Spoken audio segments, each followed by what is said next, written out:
En esta ocasión vamos a retomar la lectura del ensayo La Nueva Era Oscura, la Escuela de Frankfurt y la Corrección Política de Michael Minicino, el cual habíamos dejado pendiente porque estuvimos subiendo entrevistas en varios programas en los que fuimos invitados. Pero antes de empezar me gustaría compartir con todos ustedes y sobre todo con los miembros de este canal que son de Argentina y que me han preguntado muchas veces cómo podrían conseguir mi libro El mundo detrás de las cortinas, pues les comento que ya está disponible en Buenos Aires en la editorial Cruz y Fierro. Y para los interesados pueden comunicarse con Pepe Pose al contacto que vemos en la pantalla, el cual le estaremos poniendo a lo largo del video. Antes de iniciar el audio me gustaría aclarar que el presente artículo no tiene el objetivo de que nos agrade a todos. Es una información que sacó a la luz Michael Minicino con su visión propia, le puede gustar a unos y desagradar a otros, pero no precisamente porque vaya en contra de algunos de nuestros enfoques significa que sea malo. Es solamente la visión de Michael Minicino, una persona que tuvo la valentía de denunciar la manipulación mediática e ideológica que hoy estamos viendo a rajatabla en el mundo. Sé que los enfoques de Michael Minicino son un poco hirientes para ciertas personas, y es que,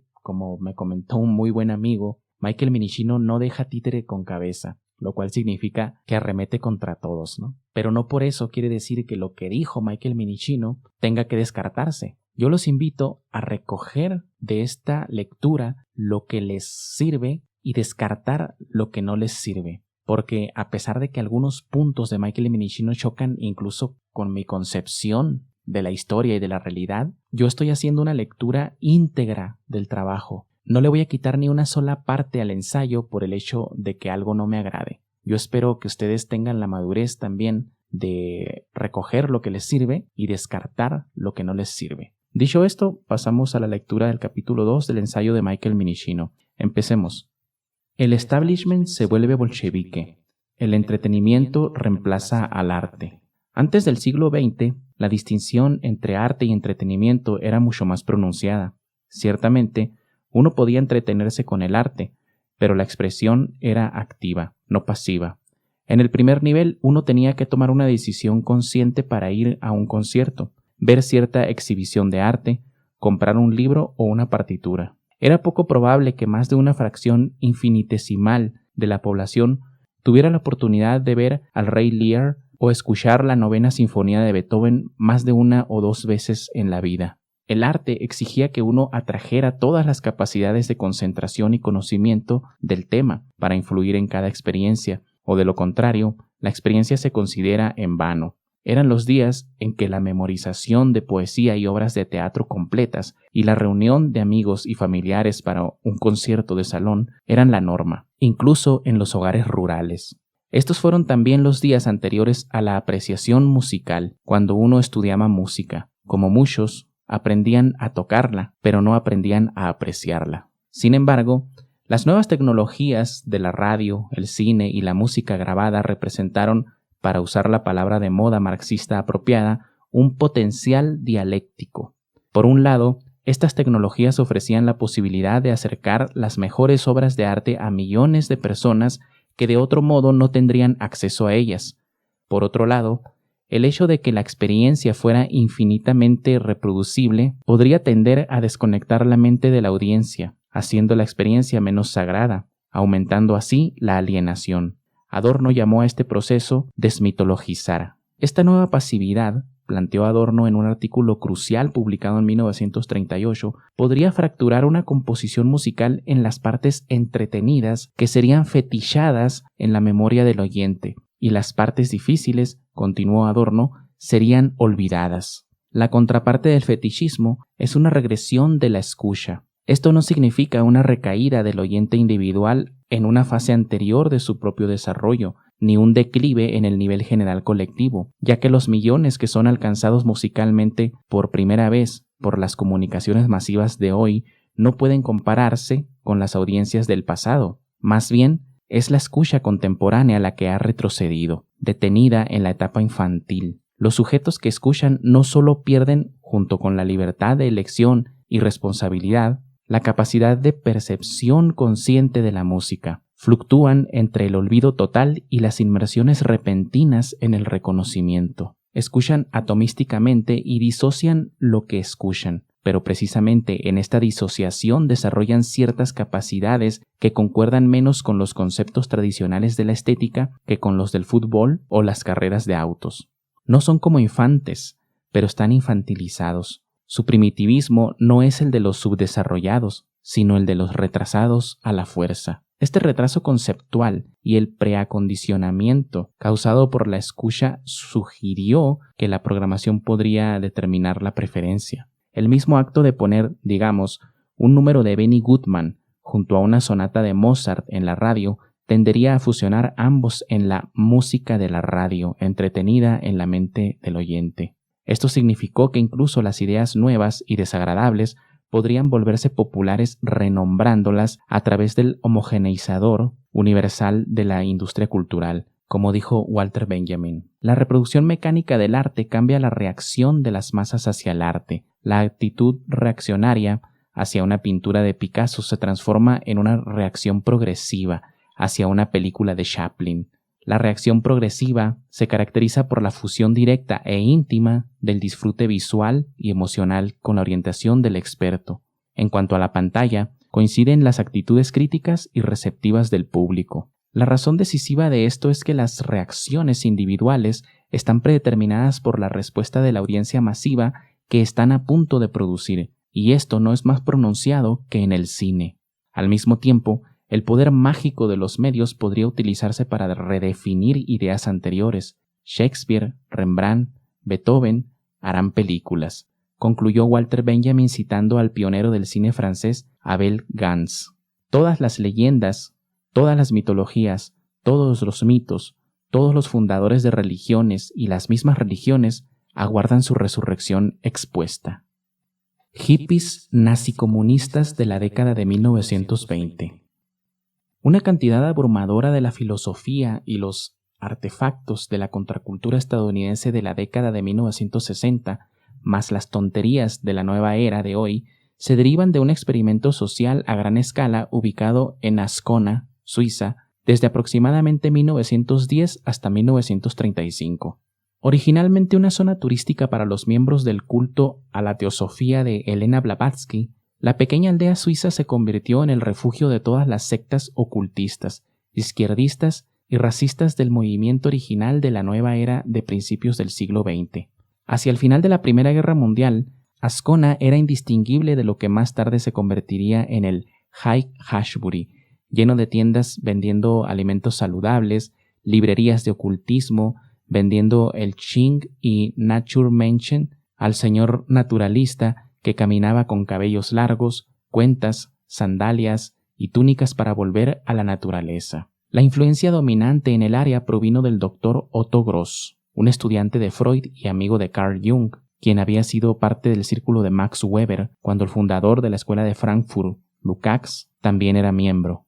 Gross llevó a Bachofen a sus extremos lógicos y, en palabras del historiador Martin Green, se dice que adoptó a Babilonia como su civilización en oposición a la de la Europa judeocristiana. Si Jezabel no hubiera sido derrotado por Elías, la historia mundial habría sido diferente y mejor. Jezabel era Babilonia, ama la religión, Astarte. Al matarla, el moralismo monoteísta judío alejó el placer del mundo. La solución de Gross fue recrear el mundo de Astarte para iniciar una revolución sexual y destruir a la familia burguesa y patriarcal. Entre los miembros de su culto estaban Frida y D.H. Lawrence, Franz Kafka, Franz Werfel, el novelista que más tarde llegó a Hollywood y escribió la canción de Bernadette, el filósofo Martin Buber, Alma Mahler, esposa del compositor Gustav Mahler, y más tarde enlace de Walter Gropius, Oskar Kokoschka y Franz Werfel, entre otros. La Ordo Templis Orientalis, OTO, la fraternidad oculta creada por el satanista Aleister Crowley, tenía su única logia feminista en Ascona. Es aleccionador darse cuenta la cantidad de intelectuales que ahora se adoran como héroes culturales que fueron influenciados por la locura de la nueva era en Ascona, incluidos casi todos los autores que disfrutan de un importante resurgimiento en Estados Unidos en las décadas de 1960 y 1970. El lugar y su filosofía figuran en gran medida en las obras no solo de Lawrence, Kafka y Werfel, sino también de los premios Nobel Gerhard Hauptmann y Hermann Hesse, H.G. Wells, Max Brod, Stefan George y los poetas Rainier Maria Rilke y Gustav Landauer. En 1935, Ascona se convirtió en la sede de la conferencia anual Eranos de Carl Jung para popularizar el gnosticismo. Ascona también fue el lugar de la creación de la mayor parte de lo que ahora llamamos danza moderna. Fue la sede de Rudolf von Laban, inventor de la forma más popular de notación de danza, y Mary Wigman. Isadora Duncan era una visitante frecuente. Laban y Wigman, como Duncan, buscaron reemplazar las geometrías formales del ballet clásico con recreaciones de danzas de culto que serían capaces de desenterrar, ritualísticamente, los recuerdos raciales primordiales de la audiencia. Cuando los nazis llegaron al poder, Laban se convirtió en el más alto funcionario de danza del Reich, y él y Wigman crearon el programa de danza ritual de los Juegos Olímpicos de 1936 en Berlín, que fue filmado por la directora personal de Hitler, Leni Riefenstahl, una exalumna de Wigman. El peculiar psicoanálisis oculto popular en Ascona también fue decisivo en el desarrollo de gran parte del arte moderno. El movimiento dadaísta se originó en las cercanías de Zúrich, pero todas las primeras figuras eran asconas, en cuerpo o mente, especialmente Guillaume Apollinaire, que era un admirador particular de Otto Gross. Cuando Berlín Dada anunció su creación en 1920, su manifiesto de apertura fue publicado en una revista fundada por Gross. Control social, el proyecto radio. Aquí entonces estaban algunas teorías potentes del control social. Las grandes posibilidades de este trabajo mediático de la Escuela de Frankfurt fueron posiblemente el factor que más contribuyó al apoyo brindado al ISR por los baluartes del establishment, luego de que el instituto trasladara sus operaciones a América en 1934. En 1937, la Fundación Rockefeller comenzó a financiar las investigaciones sobre los efectos sociales de las nuevas formas de medios de comunicación, en particular la radio. Antes de la Primera Guerra Mundial, la radio había sido un juguete para los aficionados, con solo 125,000 aparatos receptores en todos los Estados Unidos. 20 años después, se había convertido en el principal medio de entretenimiento del país. De 32 millones de familias estadounidenses en 1937, 27,5 millones tenían radios, un porcentaje mayor que los teléfonos, automóviles, plomería y electricidad. Sin embargo, hasta este momento, casi no se ha realizado ninguna investigación sistemática. La Fundación Rockefeller reclutó a varias universidades y estableció su sede en la Escuela de Asuntos Públicos e Internacionales de la Universidad de Princeton, llamada Oficina de Investigaciones de Radio. Se la conocía popularmente como el Proyecto Radio. El director del proyecto fue Paul Lazarsfeld, el hijo adoptivo del economista marxista austriaco Rudolf Hilferding y colaborador desde hacía mucho tiempo del ISR desde principios de la década de 1930. Bajo Lazarsfeld estuvo Frank Stanton, un reciente doctorado en psicología industrial del estado de Ohio, quien acababa de ser nombrado director de investigación de Columbia Broadcasting System, la CBS, un gran título pero una posición humilde. Después de la Segunda Guerra Mundial, Stanton se convirtió en presidente de la división de noticias de la CBS y en última instancia en presidente de la CBS en el apogeo del poder de la cadena de televisión. También se convirtió en el presidente de la junta directiva de la Rand Corporation y miembro del gabinete de cocina del presidente Lyndon Johnson. Entre los investigadores del proyecto estaban Herta Herzog, quien se casó con Lazarsfeld y se convirtió en la primera directora de investigación del Voice of America, y Hazel Gaudet, quien se convirtió en una de las principales encuestadoras políticas del país. Theodor Adorno fue nombrado jefe de la sección de música del proyecto. A pesar del discurso oficial, las actividades del proyecto radio dejan en claro que su propósito era probar empíricamente la tesis de Adorno y Benjamin, de que el efecto neto de los medios de comunicación podría ser atomizar y aumentar la labilidad, lo que la gente luego llamaría lavado de cerebro. Telenovelas e invasión de Marte. Los primeros ensayos fueron prometedores. Herta Herzog produjo On Borrowed Experiences, en experiencias prestadas, la primera investigación integral sobre telenovelas. El formato de serie de radiodrama se utilizó por primera vez en 1929, inspirado en la vieja y colosal serie cinematográfica Peligros de Pauline. Debido a que estas pequeñas obras de radio eran muy melodramáticas, se identificaron popularmente con la gran ópera italiana. Debido a que a menudo eran patrocinados por fabricantes de jabón, terminaron con el nombre genérico telenovela. Hasta la obra de Herzog se pensaba que la inmensa popularidad de este formato era en gran parte entre las mujeres del nivel socioeconómico más bajo que, en las restringidas circunstancias de sus vidas, necesitaban un escape útil a lugares exóticos y situaciones románticas. Un artículo típico de ese periodo de dos psicólogos de la Universidad de Chicago, The Radio Daytime Serial Symbol Analysis, las series de radio matutinas, Análisis del símbolo, publicado en Generic Psychology Monograph, enfatizaba solemnemente lo positivo, afirmando que las telenovelas funcionan de manera muy parecida a los cuentos populares, expresando las esperanzas y los temores de su audiencia femenina, y en general contribuyen a la integración de sus vidas en el mundo en el que viven.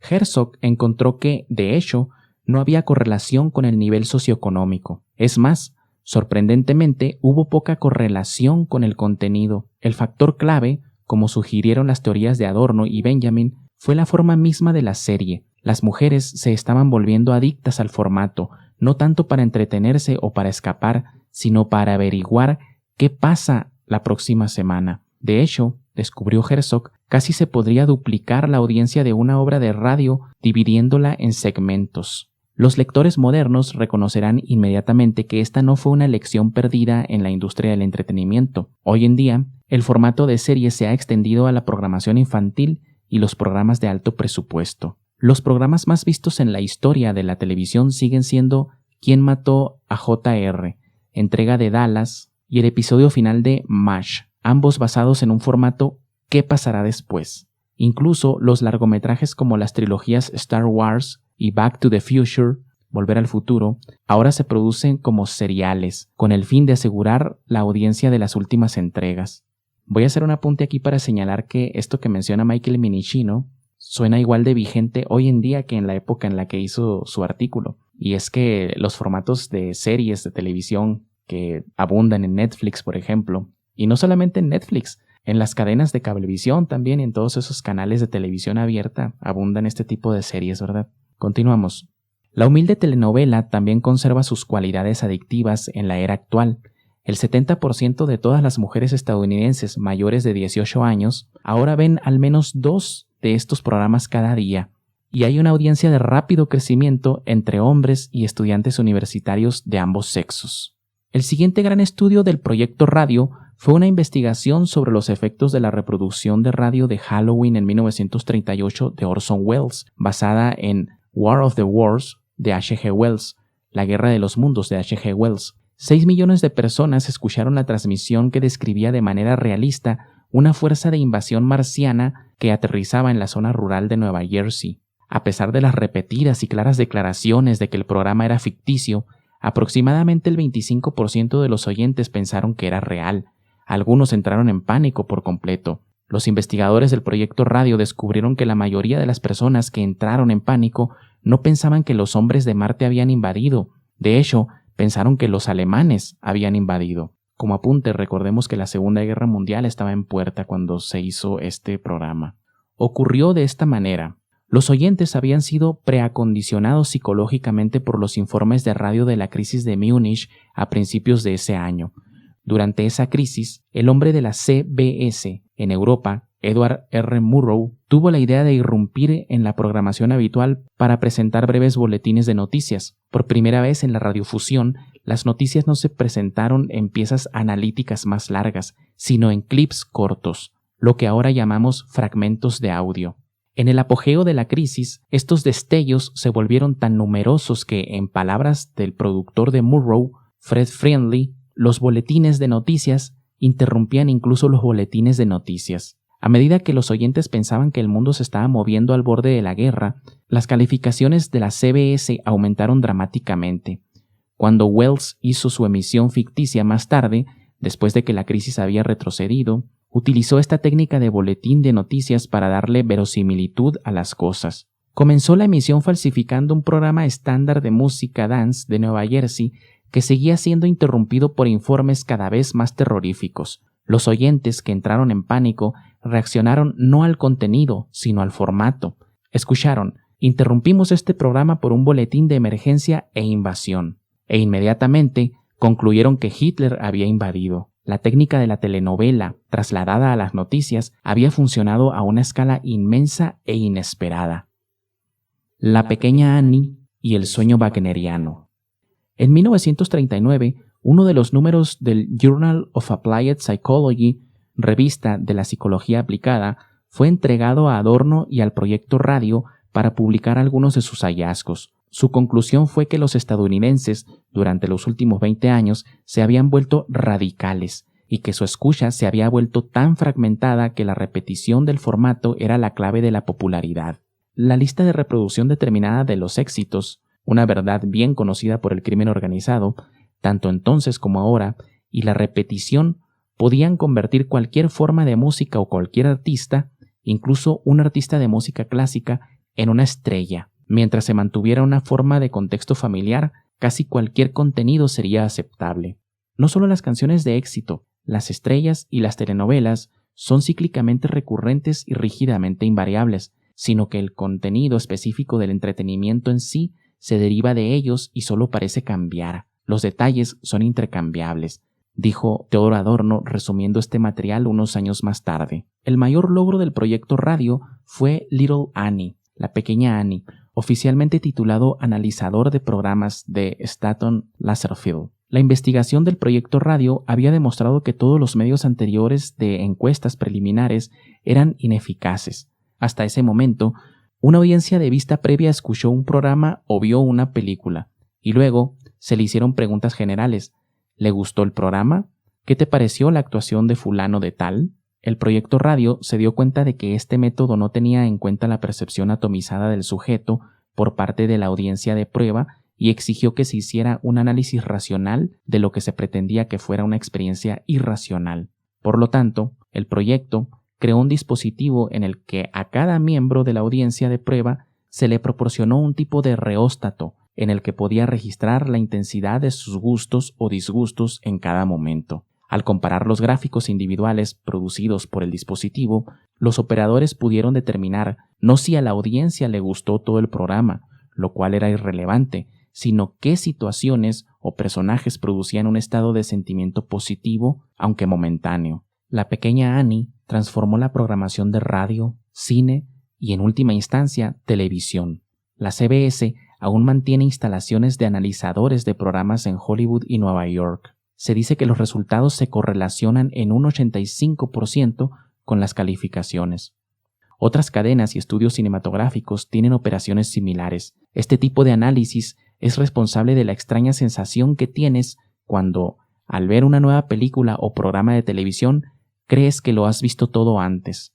Lo has hecho muchas veces. Si un analizador de programa indica que, por ejemplo, el público estaba particularmente emocionado por una escena corta en un drama de la Segunda Guerra Mundial que muestra a cierto tipo de actor besando a cierto tipo de actriz, entonces ese formato de escena se trabajará en docenas de guiones, transpuesto de la Edad Media al espacio exterior, etcétera, etcétera. El proyecto radio también se dio cuenta de que la televisión tenía el potencial de intensificar todos los efectos que habían estudiado. La tecnología de la televisión había existido durante años y se exhibió en la Feria Mundial de 1936 en Nueva York, pero la única persona que intentó una utilización seria del medio fue Adolf Hitler.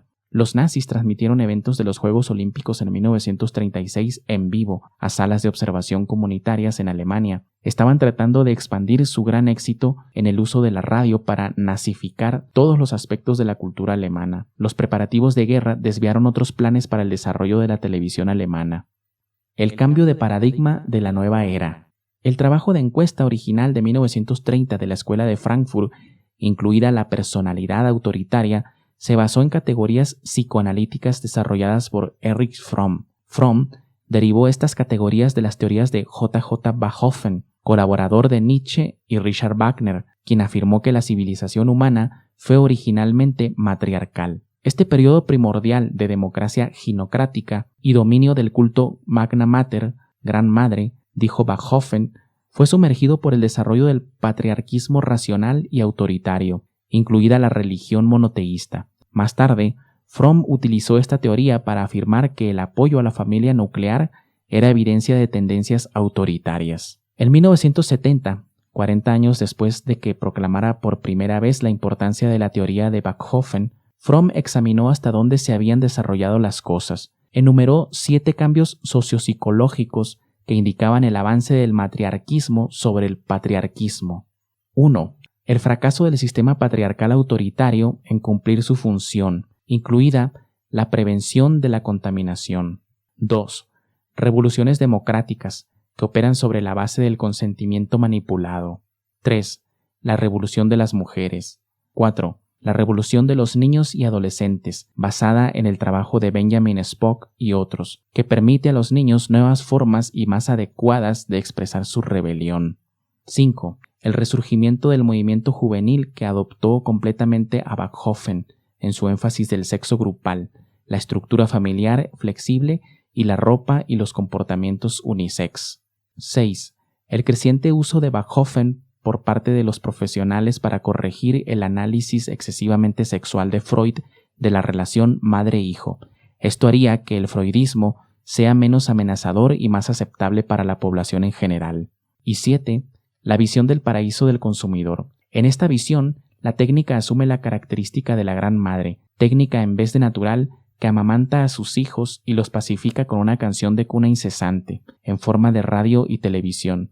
En el proceso, el hombre se convierte emocionalmente en un bebé, sintiéndose seguro con la esperanza de que los senos de la madre siempre proporcionen abundante leche y que las decisiones ya no sean tomadas por el individuo. Hasta aquí vamos a dejar el audio de hoy, espero que les haya sido de provecho y les recuerdo que mi libro El mundo detrás de las cortinas ya está disponible en Argentina. Pueden comunicarse con Pepe Pose a los contactos que estamos poniendo en la pantalla.